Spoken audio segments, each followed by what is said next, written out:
Y pasamos al ámbito provincial porque en el día de ayer sesionó la Cámara de Diputados y otorgó media sanción a un proyecto que crea el marco jurídico para poder cobrarle a las obras sociales una deuda millonaria que tienen con los hospitales públicos. Recordemos que semanas pasadas el propio ministro de Salud, Federico Mangione, había denunciado que obras sociales le debían a la provincia más de 3.000 millones de pesos. Bueno, en ese sentido se discutió ayer en la Cámara Baja Provincial y para conocer detalles al respecto tenemos del otro lado a la diputada Socorro Villamayor. ¿Qué tal, diputada Socorro Villamayor? Los saluda Mariano Arancibia y Alejandra Martirene. Hola, buenos días Mariano. Hola Alejandro, ¿cómo están? Bueno, básicamente quería consultarle sobre este proyecto que otorgó media sanción ayer la Cámara de Diputados. ¿Cuál es el sentido de este proyecto? Que, bueno, en principio busca que la provincia pueda cobrarle 3.000 millones de pesos a las obras sociales. Sí, y a lo mejor te quedas corto con el importe.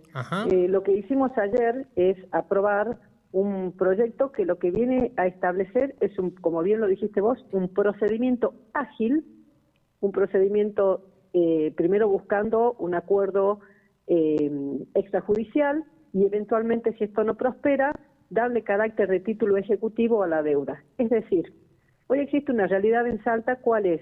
Hay muchas personas que pagan que tienen conseguro, obra social, alguna prepaga, que son los agentes de salud.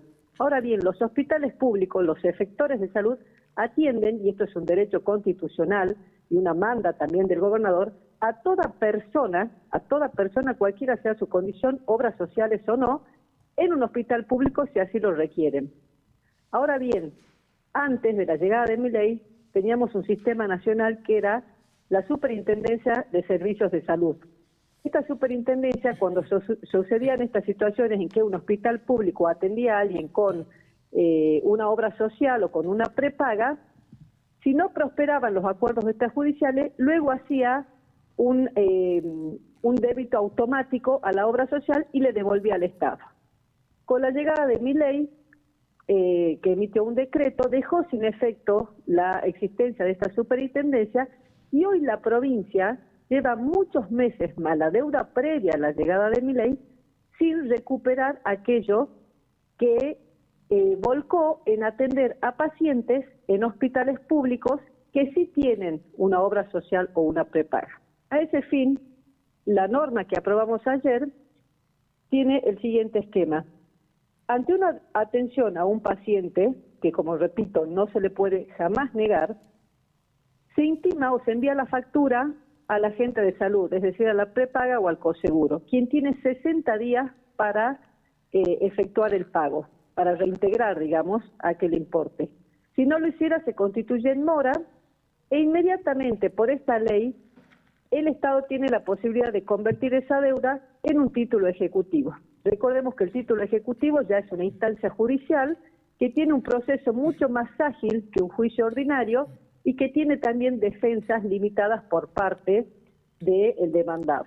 Con lo cual estaríamos dándole una herramienta importante al Estado para poder recuperar. ¿Por qué? Porque los hospitales públicos se entiende que son para atender a todos, pero el que tiene obra social debe restituir la plata a la brevedad. El que no tiene, se diría que es el paciente que va a recurrir siempre y sin otra opción a un hospital público. Y cuando uno invierte los insumos, los materiales, los profesionales en la atención de pacientes que ya tienen una cobertura en su prepaga, lo menos que se puede esperar es que devuelvan, ¿sí?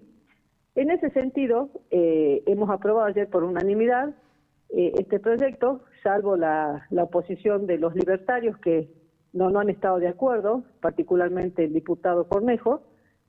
No obstante, el resto de los diputados han estado totalmente de acuerdo en la idea de que es de orden económico que corresponde este planteo.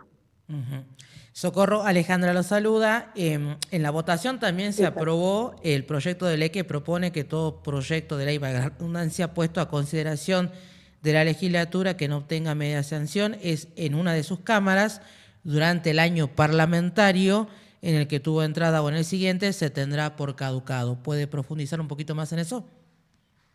Sí, yo tuve unas preguntas también de colegas de ustedes en este sentido.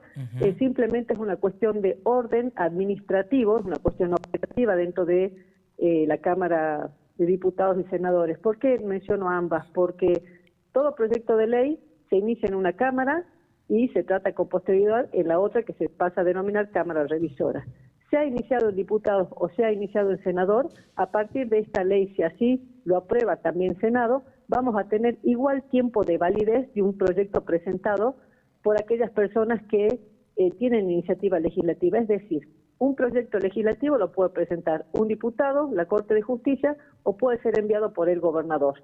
Esos expedientes, cuando son proyectos de ley, es decir, del momento que ingresa, toma un número de expediente, y los que son proyectos de ley, si no han sido tratados en el año presentado o en el siguiente, es decir, en el año parlamentario, es decir, hasta el 31 de diciembre, caduca.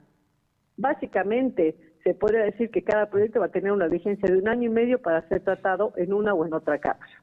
Muy bien. Para dar uniformidad, porque teníamos diputados y senadores un tiempo de caducidad diferenciado, y esto nos va a dar uniformidad en el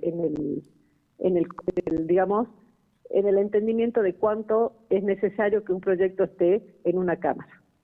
Diputada, la cambio de tema en relación a lo que se debatió en la Cámara Baja en el día de ayer y quería consultarle sobre un proyecto que levantó un poco de polvareda, generó algo de polémica y que está relacionada con una disposición o un proyecto, mejor dicho, para que sus pares en la Cámara de Diputados que tengan el título de abogados puedan asimismo ejercer la profesión, que actualmente hoy no pueden. Sí, mira, es un tema digamos, discutido en cuanto a que en el gobierno de Romero, toda persona que, hasta el gobierno de Juan Carlos Romero, toda persona que ingresaba como diputado y tenía alguna profesión o tenía algún título universitario o de posgrado, o no lo tenía, pero ejercía una profesión, podía ejercer libremente, mientras era diputado, también ejercer su profesión.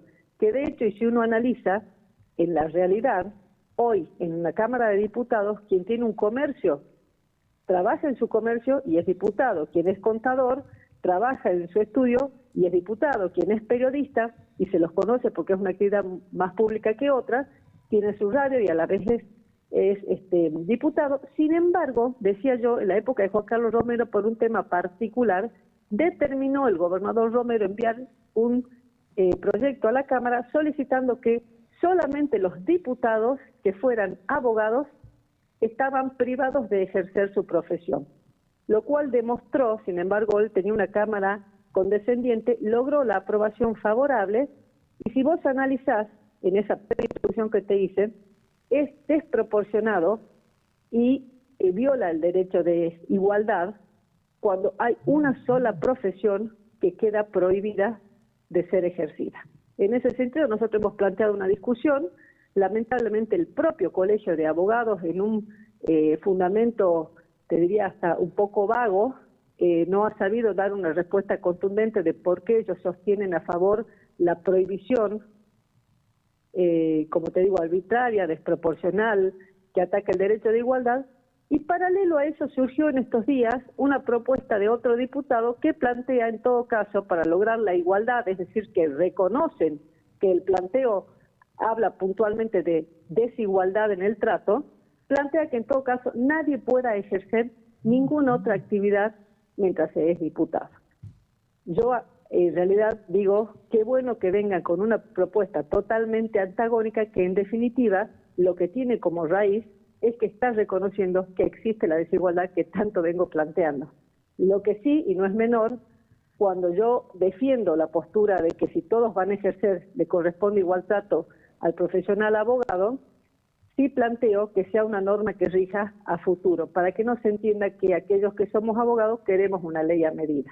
Eso haciendo siempre la salvedad, porque no es una ley para uno, sino para una cuestión de igualdad y evitar lo arbitrario.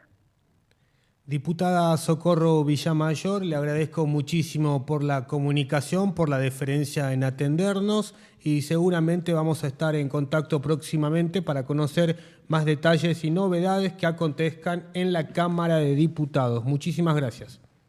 A los dos, muy agradecida. Hasta luego. Hasta la próxima. Adiós. Ahí pasaba la diputada Socorro Villamayor comentándonos sobre lo que ocurrió ayer en la Cámara Baja Provincial.